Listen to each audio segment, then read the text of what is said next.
Good morning. Today is Friday, May 29th. My name is John Kinseth. I'm the Deputy City Manager here in the City of Decatur. Today we move from Phase 2 to Phase 3 in the Restore Illinois reopening plan. Pleased to say that there will be many more activities that are going to be permitted over the coming weeks and coming months than we've been allowed to participate in the last 2 months. City of Decatur is committed to helping businesses take their businesses outside where it makes sense. Certainly the discussion over the last few days and likely what you will see over the weekend is a number of our restaurants and bars are allowed to resume services, allowed to have dining services outside at their establishments, and the city is committed to helping that take place. Retailers are also allowed to move their business outside. Retailers are allowed to have allowing customers indoor again with constraints of five people per 1,000 feet. Anyway, the point of all of that is that there are a relaxation of the rules, and as we continue to on this path towards reopening. We're cautiously optimistic that we can move to Phase 4 in 28 days from today. Phase 4 will be a further relaxation of the rules. But we are starting to see that we have arrived at a new normal. Certainly face coverings and social distancing is here for the foreseeable future, and so we do anticipate this lasting, the entire summer and potentially going into the fall and winter months as well. What we have come to realize is that we all need to learn to live with the COVID-19. It is here in our community, and there is no treatment, there is no cure, there is no vaccine. But at the same time, we also recognize that we cannot stay at home forever until we get that. And so we have to basically accept the fact that we need to learn with COVID-19 and do it responsibly. What that means is face covering, social distancing, washing your hands, all of the things that we've learned so well over the last 2.5 months of the stay-at-home order. You are allowed to gather with people, but with smaller circles. So certainly as we move forward in Phase 3, Phase 4, phases regardless, is that, whereas you used to have large gatherings, large circles of friends and family, now you have to narrow that down, choose your smaller circle, likely family being the center of that, some of close friends or close family friends. That is your new smaller circle that you need to embrace for the next foreseeable 6 months, a year potentially, and all the other people in your larger circle, you likely will have to visit with them remotely, electronically, from a distance, etc. So as we move forward into Phase 3, we see a number of the businesses around town have already start to put in place the tables for outside eating. We've seen tents pop up throughout the city. I do want to caution our businesses that are putting up tents. We don't want to see walls being put up on those tents to where essentially that tent becomes an extension of their indoor space. The whole idea of being outdoors is that there needs to be plenty of airflow and plenty of social distancing between customers. If there looks like it's going to be inclement weather, it is recommended that you close your outdoor dining service and go back to curbside or takeout orders only.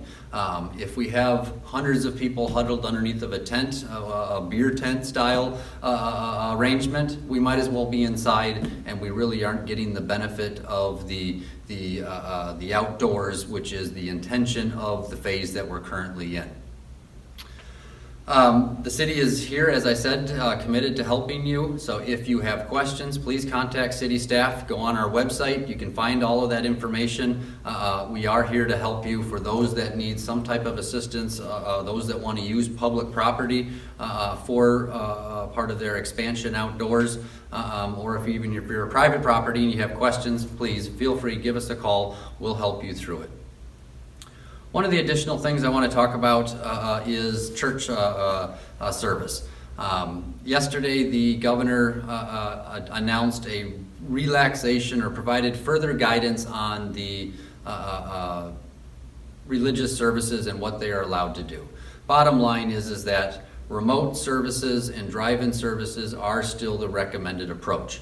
The state of Illinois Department of Public Health has not given the clearance for large in-person gatherings. However, we do know that some churches have started to do that. We ask that you don't.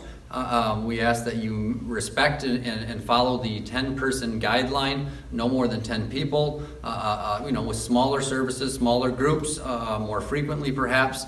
But I will say that, should you choose to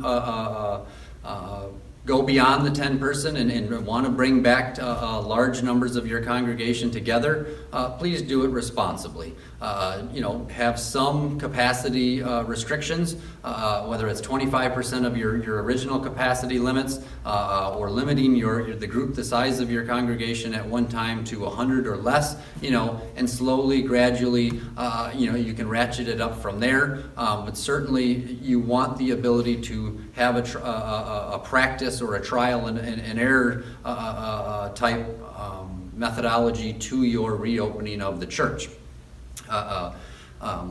You will probably find there are people that are still cautious and will not come back to attend the service in person, at least initially. We hope that in due time, as we move from phase 3 to phase 4, the churches will be addressed and we can start to get back to a larger in-person congregation and religious service gatherings. But in the meantime, please continue to use the remote service and the drive-in services, the smaller group settings, all of those things until we get to a place where we can expand it further. One last reminder, next week is the city's first community-wide cleanup on June 3rd from 2 p.m. until 6 p.m. More information, again, can be found on our website. Certainly there will be other events later in the year as well that you can find information for on our website. Thank you. Have a good day. Hello, Decatur. My name is Johnny Tenegra. I'm one of the faculty physicians over at the SIU Center for Family Medicine. And I want to speak to you all today about how to take care of yourselves with exercise during the COVID pandemic. We have the fortunate opportunity with the next phase in the governor's reopening of the Restore Illinois plan to actually have our state parks open, which is a grand opportunity for all of us to go outside and enjoy the outdoors a little bit more. But I thought I could also talk to you all about other opportunities that can happen in the COVID-19 pandemic for you all to be safe when you are exercising both at home and also potentially when you're outside too. Exercise has a lot of benefits for folks. It helps decreases depression, anxiety. It's a time to go out and let your mind kind of relax a little bit. It's a good time to also reflect on things when you get in the zone of exercising. But a lot of times exercising can be daunting, especially when at the gym you're surrounded by people who exercise all the time. But remember, the exercise also comes down to your own personal goals. And because of the COVID-19 pandemic, you really don't have to compete against other people. You can set your own goals for yourself. So going out there and walking for at least 10 minutes, if you haven't walked before for a long time, and then gradually increasing that time period for yourself, setting that challenge is a great way to go ahead and set those challenges to help yourself go further while exercising. While you're out in the trails, sometimes it's important to just keep an eye on those around you. 6 feet and social distancing still applies when you're outside, and so wear a mask if you have to, but if you can't breathe, making sure you have that social distance between you and somebody else, at least 6 feet apart, is important. Now, there are other ways you can go ahead and exercise during this meantime. Some strategies I share with my patients are to exercise with family, because it does help to go out with your loved one, go out with your son or your daughter, and go enjoy some time outside. Social exercise goes a lot better because you have someone else holding you accountable, and some people also find it a little bit more enjoyable. Getting outdoors helps out. Like I said, the state parks are going to be reopening very soon, and taking advantage of that is going to be important. We also have some wonderful trails here in Decatur to take advantage of. I've been out there, and it's not crowded, and a great opportunity for you to enjoy the outdoors. If you have to be indoors, don't forget there are online videos. We have the miracles of modern technology. You can use YouTube, you can use other types of online platforms to go ahead and follow with an exercise video. And you don't have to spend $1 million in cash to go ahead and get that exercise done. Many of these videos are free and accessible to the public. Also, you know, even if you have to be at home, clean the house. Actually, some of the chores that you do at home, such as mowing the lawn or even going out and gardening, are considered moderate exercise. So that's actually pretty good physical activity for you to do at home. So just because of all that's going on with the COVID-19 situation doesn't mean you don't have to go out and exercise. It doesn't mean you can't exercise at home. There's a lot of opportunities out there. So go ahead and take advantage of those. But you still need to be safe. Maintain that social distancing, but continue to go out there and keep Decatur happy and proud. You have a wonderful day.